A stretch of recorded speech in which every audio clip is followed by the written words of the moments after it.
사돈어른, 솔직히 말씀드릴게요. 우리 집에서는 아들 결혼시키면서 최소한 비슷한 수준의 집안은 만나야 한다고 생각합니다. 상견례 자리에서 예비 시어머니가 우리 엄마의 낡은 가방을 힐끗 보며 말했습니다. 저는 제 귀를 의심했습니다. 하지만 그것은 시작에 불과했습니다. 시장 반찬 가게 하신다고 했죠? 네. 그럼 노후 준비는 되어 있으세요? 나중에 우리 아들한테 생활비 달라고 하시는 건 아니죠? 저는 결국 숟가락을 내려놓았습니다. 어머니, 말씀 너무 심하신 것 같습니다. 그러자 예비 시어머니는 오히려 웃었습니다. 서진 씨, 결혼은 현실이에요. 그리고 결정적인 말을 꺼냈습니다. 우리는 아파트 마련에 5억 정도 해줄 테니까 사돈댁에서도 최소 2억은 준비하셔야죠. 엄마는 화도 내지 않았습니다. 그저 조용히 물었습니다. 제가 2억을 못 해주면요? 그러면 결혼을 다시 생각해야겠죠. 엄마는 천천히 물잔을 내려놓았습니다. 그리고 휴대전화를 꺼냈습니다. 김 변호사. 그 순간 저는 처음 듣는 이름에 엄마를 바라봤습니다. 강남 대성빌딩 1층 계약 말이에요. 예비 시아버지의 얼굴이 굳었습니다. 엄마는 담담하게 말했습니다. 진행하지 마세요. 사돈어른, 잠깐만요. 예비 시아버지가 벌떡 일어났습니다. 엄마가 전화를 끊었습니다. 그리고 말했습니다. 그 건물 제 겁니다. 예비 시어머니 얼굴에서 웃음기가 완전히 사라졌습니다. 하지만 더 놀라운 일은 그 다음부터 시작됐습니다. 제 이름은 한서진입니다. 35살이었고 작은 디자인 회사에서 일하고 있었습니다. 아침 7시에 일어나 지하철을 타고 출근하고 월급날이면 카드값과 관리비부터 확인하는 아주 평범한 직장인이었습니다. 저는 어릴 때 아버지를 잃었습니다. 그래서 엄마와 둘이 살았습니다. 엄마는 제가 초등학생일 때부터 시장에서 반찬 가게를 했습니다. 가게 이름은 정인의 반찬이었습니다. 엄마 이름이 박정희였거든요. 엄마, 이름 좀 세련되게 바꾸면 안 돼? 제가 가끔 놀리면 엄마는 늘 똑같이 대답했습니다. 반찬이 맛있으면 됐지. 이름이 무슨 상관이야? 엄마는 새벽 4시 반이면 일어났습니다. 멸치를 볶고 장조림을 만들고 김치를 담갔습니다. 저는 그런 엄마가 늘 고마우면서도 마음 한편으로는 미안했습니다. 제가 대학을 졸업하고 직장에 들어간 뒤에는 여러 번 말했습니다. 엄마, 이제 가게 그만해. 왜? 내가 생활비 줄게. 엄마는 콧방귀를 뀌었습니다. 내 월급이나 모아. 엄마도 이제 쉬어야지. 나는 집에 있으면 심심해서 못 살아. 그렇게 엄마는 계속 장사를 했습니다. 그런데 이상한 점도 있었습니다. 엄마는 돈 때문에 크게 걱정하는 모습을 보여준 적이 없었습니다. 제가 대학 등록금을 걱정하면 엄마는 말했습니다. 걱정하지 마. 준비해놨어. 전셋집을 구할 때도 마찬가지였습니다. 제가 대출을 알아보고 있다고 하자 엄마가 말했습니다. 얼마 부족한데? 엄마, 됐어. 내가 알아서 할게. 얼마냐니까? 엄마는 며칠 뒤 부족한 돈을 보내줬습니다. 저는 그 돈이 엄마가 평생 반찬 가게를 하면서 모은 돈인 줄 알았습니다.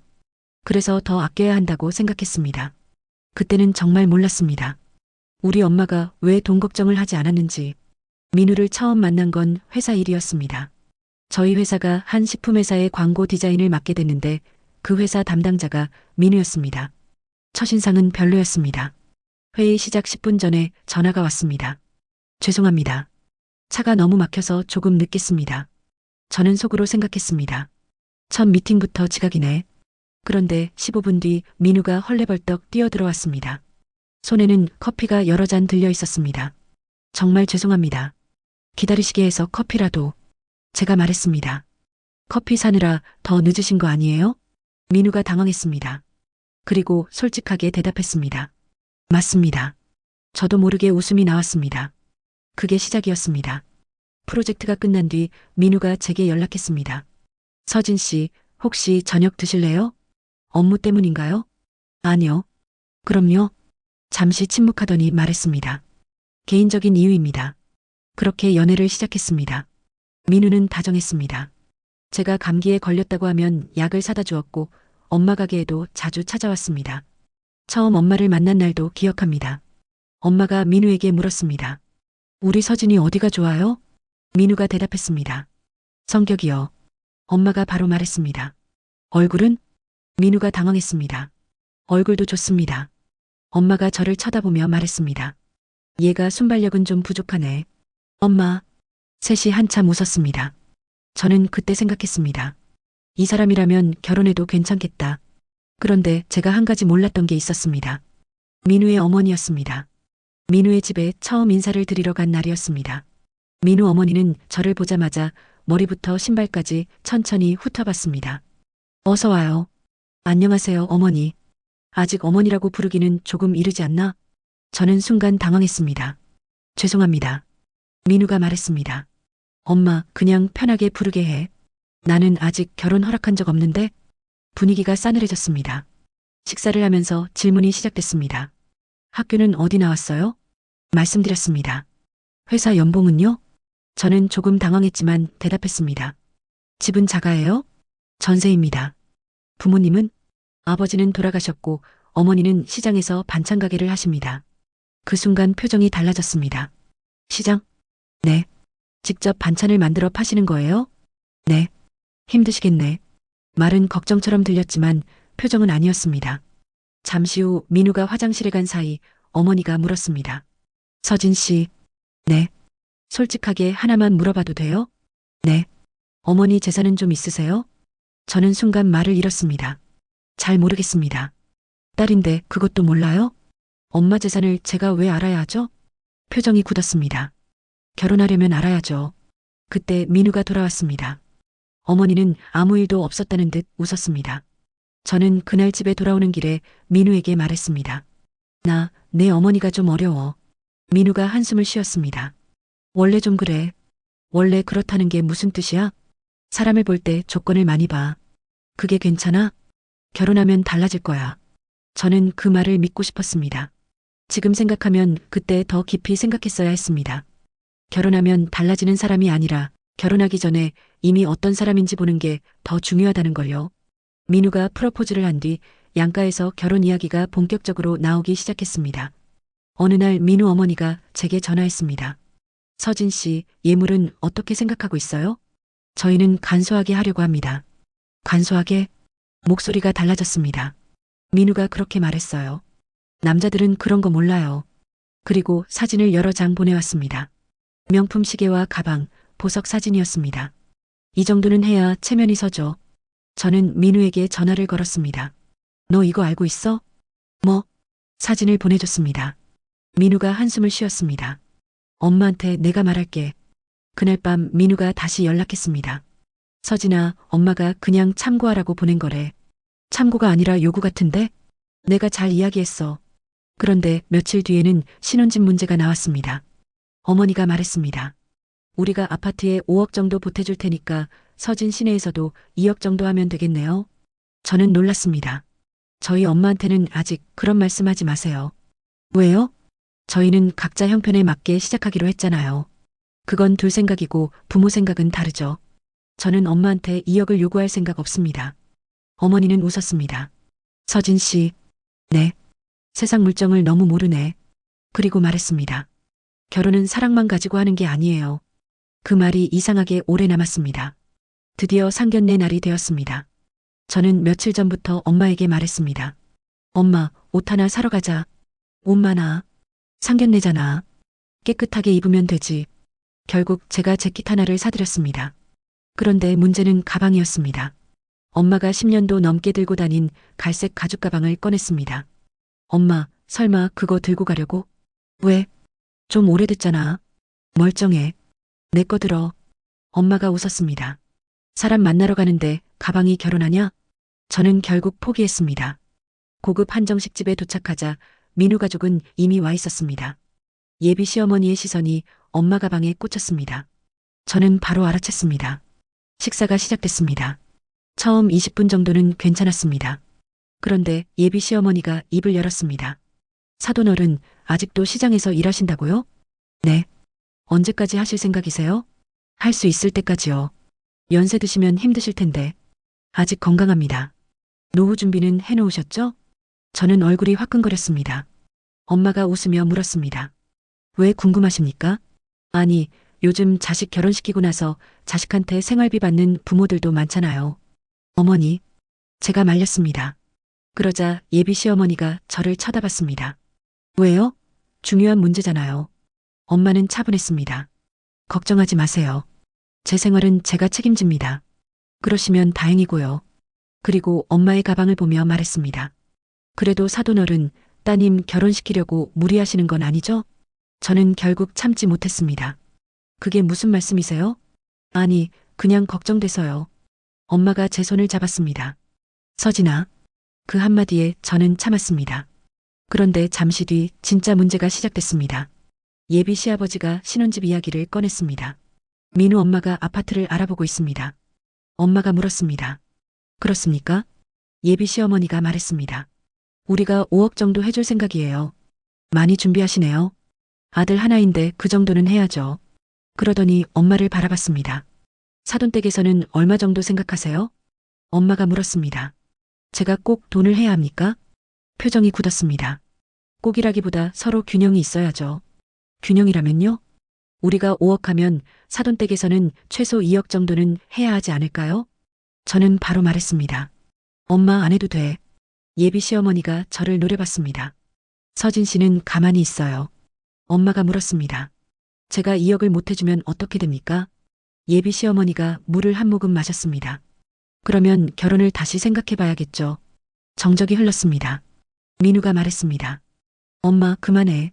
넌 가만히 있어. 저는 자리에서 일어났습니다. 저 결혼 안 하겠습니다. 서진아. 민우가 저를 붙잡았습니다. 그런데 엄마가 말했습니다. 앉아. 엄마. 엄마가 아직 할 이야기가 있어. 엄마는 예비 시아버지를 바라봤습니다. 사업하신다고 들었습니다. 네. 요즘 새로운 매장 준비하신다고요? 예비 시아버지가 갑자기 밝아졌습니다. 강남에 좋은 자리가 하나 나와서요. 혹시 대성빌딩입니까? 예비 시아버지가 놀랐습니다. 어떻게 아십니까? 그냥 압니다. 예비 시어머니가 자랑스럽게 말했습니다. 거기 1층에 대형 매장을 내려고 해요. 건물주하고 거의 이야기 끝났습니다. 엄마가 물었습니다. 건물주를 만나보셨습니까? 아니요. 관리회사하고 이야기했죠. 엄마가 고개를 끄덕였습니다. 그렇군요. 그리고 휴대전화를 꺼냈습니다. 엄마가 누군가에게 전화를 걸었습니다. 김 변호사. 저도 처음 듣는 사람이었습니다. 대성빌딩 1층 계약권 있죠? 예비 시아버지가 엄마를 바라봤습니다. 엄마가 계속 말했습니다. 그 계약 보류하세요. 예비 시아버지가 벌떡 일어났습니다. 잠깐만요. 엄마는 손으로 잠시 기다리라는 표시를 했습니다. 아니요. 제가 직접 다시 검토하겠습니다. 전화를 끊었습니다. 아무도 말을 하지 못했습니다.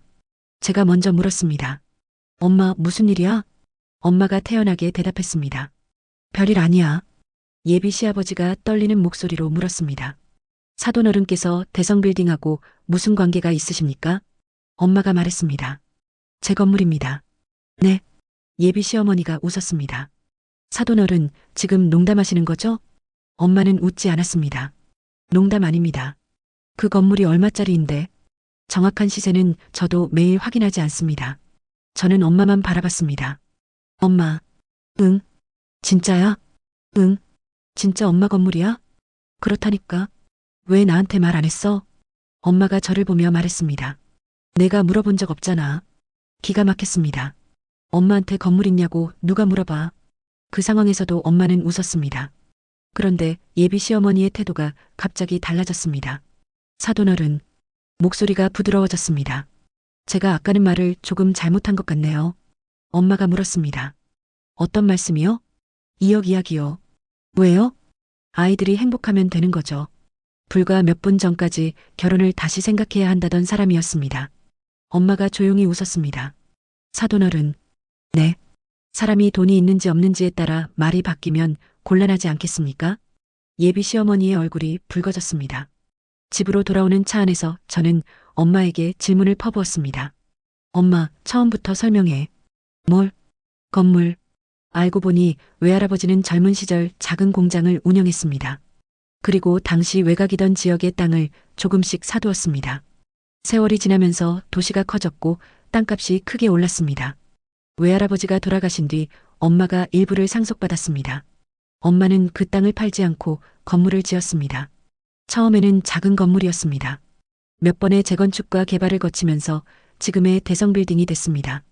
그러면 엄마는 왜 시장에서 반찬을 팔아? 그거랑 이거랑 무슨 상관인데? 건물주가 새벽 4시에 일어나서 멸치볶음 하는 게 이상하잖아. 엄마가 웃었습니다. 나는 멸치볶음 하는 게 좋아. 건물 임대료 받으면 되잖아. 돈이 있다고 하루 종일 집에 누워있냐? 할 말이 없었습니다. 그러다가 문득 물었습니다. 그럼 나한테 왜 숨겼어? 엄마의 표정이 조금 진지해졌습니다. 내가 돈 때문에 인생을 결정하는 사람이 되지 않았으면 했어. 그래도 딸인데. 그래서 내가 필요할 때는 도와줬잖아. 그제야 모든 게 이해됐습니다. 대학 등록금, 전셋집 보증금, 엄마가 한 번도 돈 때문에 불안해하지 않았던 이유. 저는 갑자기 눈물이 났습니다. 엄마는 왜 맨날 나한테 아무 말도 안 해? 울지 마. 운전하는데 정신없어. 엄마. 엄마가 웃었습니다. 그리고 한 가지 더 있다. 뭔데? 대성빌딩 말고 작은 건물 하나 더 있어. 저는 소리를 질렀습니다. 엄마. 엄마가 태연하게 대답했습니다. 왜 또 소리를 질러? 다음 날 아침부터 제 휴대전화가 계속 울렸습니다. 예비 시어머니였습니다. 받지 않았습니다. 또 전화가 왔습니다. 이번에는 문자였습니다. 서진아, 어제는 어머니가 조금 예민했나 보다. 저는 황당했습니다. 조금 뒤 또 문자가 왔습니다. 결혼 문제는 어른들끼리 다시 이야기하자. 이번에는 민우에게 전화했습니다. 내 엄마한테 연락하지 말라고 해. 민우가 한숨을 쉬었습니다. 미안해. 민우야. 응. 나 진짜 결혼 다시 생각하고 있어. 민우가 한참 말이 없었습니다. 서진아, 나한테 기회를 줘. 무슨 기회? 내가 정리할게. 뭘? 엄마와 내 문제. 저는 말했습니다. 민우야, 나는 내가 가난해져도 괜찮아. 그런데 내가 무서운 건 내가 평생 내 엄마한테 아무 말도 못하는 사람이 되는 거야. 민우는 대답하지 못했습니다. 그 침묵이 더 무서웠습니다. 며칠 뒤 엄마에게 전화가 왔습니다. 서진아. 응. 내 시어머니 될 사람이 왔다. 뭐? 저는 바로 가게로 달려갔습니다. 가게 근처에 도착했는데 안에서 목소리가 들렸습니다. 사돈어른, 제가 정말 죄송했어요. 예비 시어머니였습니다. 저는 바로 들어가지 않고 밖에서 듣고 있었습니다. 엄마가 말했습니다. 뭐가 죄송하십니까? 제가 사람을 잘못 봤어요. 엄마가 바로 물었습니다. 제가 건물주가 아니었다면요? 침묵이 흘렀습니다. 엄마가 다시 물었습니다. 제가 정말 반찬가게 하나밖에 없는 사람이었다면 오늘 여기 찾아오셨습니까? 대답이 없었습니다. 제가 돈이 없었어도 사과하셨겠습니까? 예비 시어머니가 어렵게 말했습니다. 제가 생각이 짧았습니다. 그건 인정하시네요. 우리 민우하고 서진이는 서로 사랑합니다. 알고 있습니다. 아이들 결혼은 시켜야죠. 제가 반대한다고 했습니까? 예비 시어머니 얼굴이 밝아졌습니다. 그럼 허락하시는 거예요? 엄마가 대답했습니다. 제가 허락할 일이 아닙니다. 서진이가 결정할 일입니다. 그리고 엄마가 덧붙였습니다. 다만 제 재산은 기대하지 마세요. 네. 결혼해도 서진이에게 건물 안 줍니다. 예비 시어머니 표정이 다시 굳었습니다. 엄마가 그 표정을 놓치지 않았습니다. 왜 표정이 그러십니까? 아니, 아무것도 아닙니다. 그리고 대성빌딩 계약도 별개입니다. 그건 다시 생각해 주시면. 엄마가 말했습니다. 사업은 사업입니다. 바로 그 순간 저는 알았습니다. 예비 시어머니가 사과하러 온 진짜 이유가 무엇인지. 그날 저녁 민우 집에서도 큰 싸움이 벌어졌다고 했습니다. 민우가 나중에 제게 이야기해 줬습니다. 어머니가 말했답니다. 너 서진이 절대 놓치면 안 된다. 민우가 물었습니다. 왜? 뭐가 왜야? 서진이가 좋아서야? 아니면 서진이 엄마가 건물주라서야? 어머니가 화를 냈습니다. 너 지금 엄마한테 말버릇이 그게 뭐야? 상견례 전에는 결혼 다시 생각하라며. 그때는 상황을 몰랐잖아. 무슨 상황? 그 집이 그렇게 재산이 많은 줄 몰랐다고. 민우가 그 자리에서 웃었다고 했습니다. 허탈해서요. 그리고 처음으로 어머니에게 말했습니다. 엄마, 나 회사 그만둘게. 뭐? 민우는 아버지 회사에서 일하고 있었습니다. 월급도 좋았고 차량도 지원받았습니다. 집도 부모님이 마련해줄 예정이었습니다. 그 모든 걸 포기하겠다고 했습니다. 나 이제 내 힘으로 살 거야. 너 미쳤니? 엄마가 주는 돈 받으면 평생 엄마 말대로 살아야 하잖아. 누구 때문에 이러는 거야? 서진이가 시켰어? 아니. 민우가 대답했습니다. 내가 이제 알았어. 뭘? 내가 어른인 줄 알았는데 아니었다는 걸. 그리고 정말 회사를 그만뒀습니다. 민우의 생활은 완전히 달라졌습니다. 회사 차량을 반납했습니다. 부모님 명의의 아파트에서도 나왔습니다. 작은 원룸을 얻었습니다. 그리고 다른 회사에 취직했습니다. 처음 월급을 받고 저에게 전화했습니다. 서진아, 왜? 월급 들어왔다. 그래서? 생각보다 적다. 저는 웃었습니다. 이제 알았어? 응. 관리비도 내야 돼. 알아. 전기요금도. 그만해. 저는 정말 오랜만에 웃었습니다. 민우는 주말이면 엄마 가게에 찾아왔습니다. 어머니, 뭐 도와드릴까요? 엄마가 말했습니다. 파 좀 다듬어. 민우는 1시간 동안 파를 다듬었습니다. 다음 주에는 마늘을 깠습니다. 그 다음 주에는 배달을 했습니다. 어느 날 엄마가 물었습니다.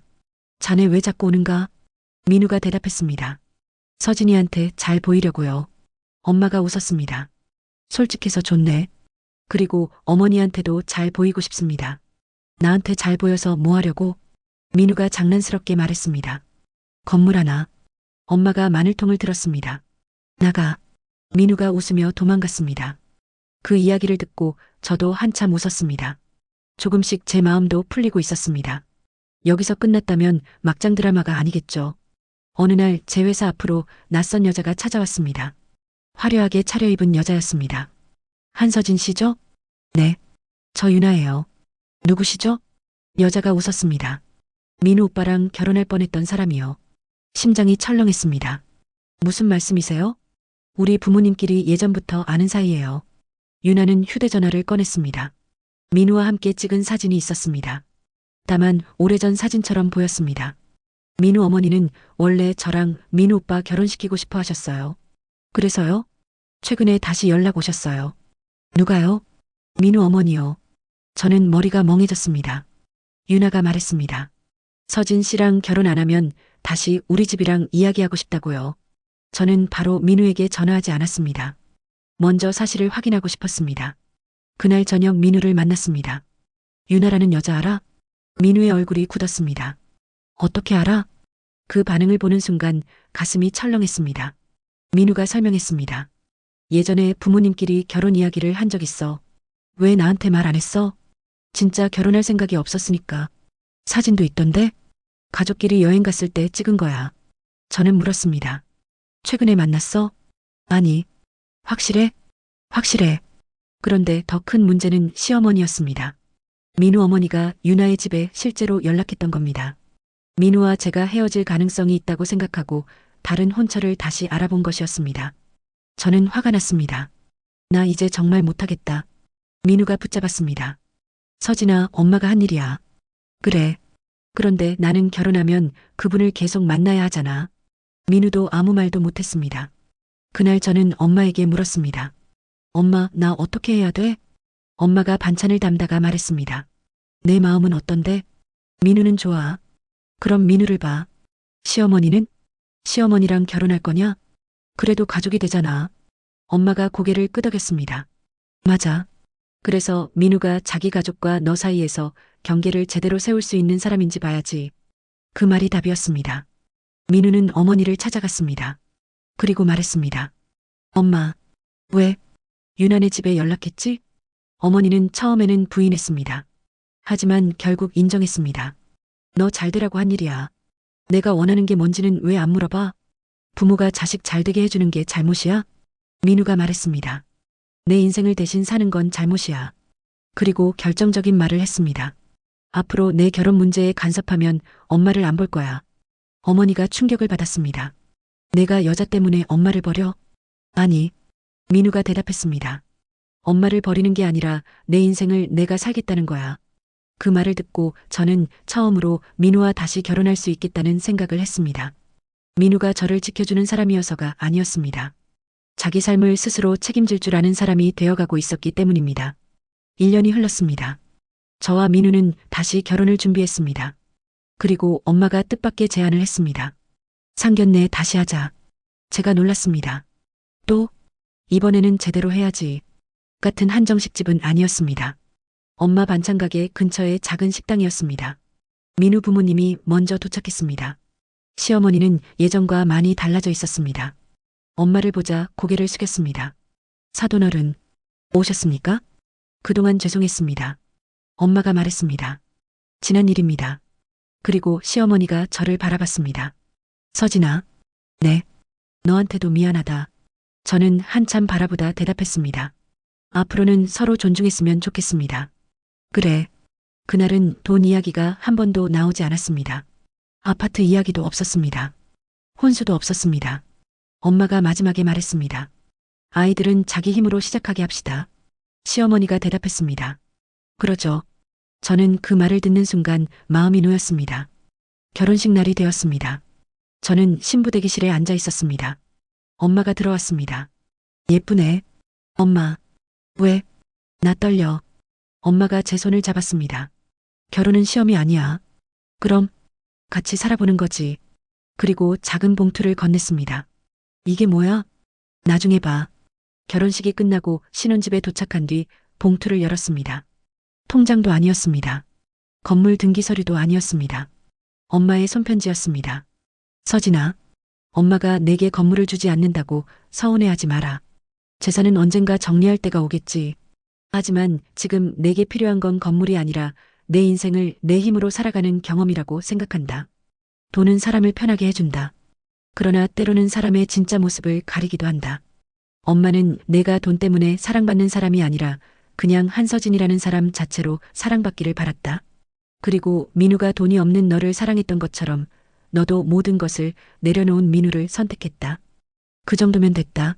행복하게 살아라. 저는 한참 울었습니다. 민우가 물었습니다. 왜 울어? 편지를 보여줬습니다. 민우도 눈시울이 붉어졌습니다. 그러더니 물었습니다. 그런데 정말 건물은 안 주신대? 저는 민우의 등을 세게 때렸습니다. 아, 정신 못 차리지? 둘이 한참 웃었습니다. 결혼하고 석 달 정도 지난 어느 날이었습니다. 엄마가 저와 민우를 불렀습니다. 둘이 여기 앉아. 민우가 긴장했습니다. 왜 그러세요? 엄마가 서류 하나를 꺼냈습니다. 저는 놀랐습니다. 엄마, 설마 건물? 엄마가 말했습니다. 꿈깨. 민우가 웃었습니다. 서류는 작은 상가의 임대차 계약서였습니다. 엄마가 시장 근처에 새로 얻은 가게였습니다. 반찬 가게 확장하려고. 제가 놀랐습니다. 엄마, 아직도 일하려고? 아직도라니? 이제 좀 쉬어. 싫어. 민우가 물었습니다. 그럼 저희를 왜 부르셨어요? 엄마가 민우에게 앞치마를 던졌습니다. 토요일에 와서 일해. 민우가 저를 바라봤습니다. 나 결혼 잘못한 것 같다. 엄마가 바로 말했습니다. 물을까? 아닙니다, 어머니. 그렇게 우리 가족은 다시 웃었습니다. 더 놀라운 변화는 시어머니였습니다. 어느 날 제가 엄마 가게에 갔더니 시어머니가 앉아 있었습니다. 둘이 커피를 마시고 있었습니다. 두 분 뭐 하세요? 엄마가 말했습니다. 회의. 무슨 회의? 시어머니가 말했습니다. 반찬 가게 온라인 판매하면 어떨까 해서. 저는 입을 벌렸습니다. 어머니가요? 왜? 반찬 가게 싫어하셨잖아요. 시어머니가 민망하게 웃었습니다. 사람이 생각이 바뀔 수도 있지. 엄마가 옆에서 말했습니다. 사돈이 장사는 좀 알아. 엄마, 설마 같이 사업하려고? 두 사람이 동시에 말했습니다. 그건 아니야. 그런데 한 달 뒤 정말 온라인 판매를 시작했습니다. 엄마가 반찬을 만들고 시어머니가 홍보를 맡았습니다. 놀랍게도 장사가 잘 됐습니다. 시어머니가 신나서 말했습니다. 사돈, 우리 2호점 내요. 엄마가 대답했습니다. 천천히 합시다. 돈은 제가 투자할게요. 엄마가 웃었습니다. 사돈. 네. 돈 이야기 좋아하는 건 여전하시네. 두 사람이 동시에 웃었습니다. 어느 날 저는 엄마에게 물었습니다. 엄마. 왜? 엄마는 시어머니가 밉지 않아? 엄마가 잠시 생각했습니다. 미웠지. 그런데 어떻게 같이 웃어? 사람이 잘못할 수도 있잖아. 엄마는 너무 쉽게 용서하는 것 같아. 엄마가 고개를 저었습니다. 용서한 것과 잊은 건 달라. 그 말이 마음에 남았습니다. 그리고 사람은 변할 기회를 줘야지. 안 변하면? 엄마가 웃었습니다. 그럼 계약 끝내면 되지. 무슨 계약? 인간관계 계약. 저는 웃었습니다. 역시 엄마였습니다. 그리고 저는 그제야 알았습니다. 엄마가 가진 가장 큰 재산은 100억짜리 건물이 아니었습니다. 사람을 보는 눈, 자기 힘으로 살아가는 태도, 돈이 있어도 사람을 무시하지 않는 마음. 그게 엄마의 진짜 재산이었습니다. 몇 년이 지난 지금도 엄마는 반찬 가게에 나갑니다. 대성 빌딩은 여전히 엄마 소유입니다. 민우 부모님은 결국 그 건물 1층에 매장을 열었습니다. 다만 처음과는 완전히 달랐습니다. 정식 심사를 받고 정상적인 보증금을 내고 정상적인 임대료를 냅니다. 시어머니가 한 번은 엄마에게 말했습니다. 사돈, 우리 사이인데 임대료 조금만. 엄마가 바로 잘랐습니다. 안 됩니다. 조금만요. 안 됩니다. 5%만. 다른 세입자들한테도 그렇게 말해보세요. 시어머니가 투덜거렸습니다. 정이 없어. 엄마가 대답했습니다. 계약에는 정 넣는 칸이 없습니다. 저는 옆에서 웃다가 배가 아팠습니다. 그리고 어느 날 시어머니가 엄마에게 물었습니다. 그런데 사돈, 왜요? 그날 상견례에서 내가 그렇게 무례하게 안 했으면 건물주라는 거 언제 말하려고 했어요? 엄마가 생각하더니 대답했습니다. 아마 지금도 말 안 했을 겁니다. 왜요? 그걸 알아야 사돈할 수 있는 건 아니잖아요. 시어머니는 한동안 아무 말도 하지 못했습니다. 그러더니 조용히 말했습니다. 제가 참 부끄럽네요. 엄마가 웃었습니다. 지금 잘하면 됐죠. 그 모습을 보면서 저는 생각했습니다. 사람의 진짜 가치는 가방 가격으로 알 수 없습니다. 사는 집의 평수로도 알 수 없습니다. 통장 잔액으로도 알 수 없습니다. 오히려 아무것도 가진 게 없어 보이는 사람 앞에서 어떤 태도를 보이는지 보면 그 사람의 진짜 모습을 알 수 있습니다. 저희 엄마는 상견례 날 낡은 가방을 들고 나갔습니다. 그 가방 때문에 무시를 당했습니다. 하지만 엄마는 화를 내지도 않았고 자신의 재산을 자랑하지도 않았습니다. 끝까지 상대방이 어떤 사람인지 지켜봤습니다. 그리고 저는 그날 결혼보다 더 중요한 것을 배웠습니다. 내가 사랑하는 사람이 좋은 사람인지도 중요하지만 그 사람이 가족의 잘못 앞에서 어떤 선택을 하는지도 중요하다는 것을요. 민우는 처음에는 어머니에게 아무 말도 하지 못했습니다. 그래서 저는 결혼을 포기하려 했습니다. 하지만 민우는 결국 부모님의 돈과 편안한 생활을 내려놓았습니다. 그리고 자기 인생을 스스로 선택했습니다. 그래서 저는 다시 민우의 손을 잡았습니다. 지금 우리는 아주 평범하게 삽니다. 대출금도 내고 전기요금도 걱정하고 마트에서 할인하면 좋아합니다. 가끔 민우가 장난으로 말합니다. 여보, 장모님 건물 하나만. 그러면 제가 대답합니다. 계속 말해봐. 아닙니다. 그렇게 하루하루 살아갑니다. 그리고 저는 압니다. 언젠가 엄마의 재산이 제게 올 수도 있고 아닐 수도 있습니다. 하지만 이제는 중요하지 않습니다. 엄마는 이미 돈보다 훨씬 값진 것을 제게 물려주었으니까요. 사람을 함부로 판단하지 않는 것, 돈 앞에서 사람의 가치를 바꾸지 않는 것, 그리고 내 인생은 내가 선택하고 책임지는 것. 그것이 엄마가 제게 남겨준 가장 큰 유산이었습니다.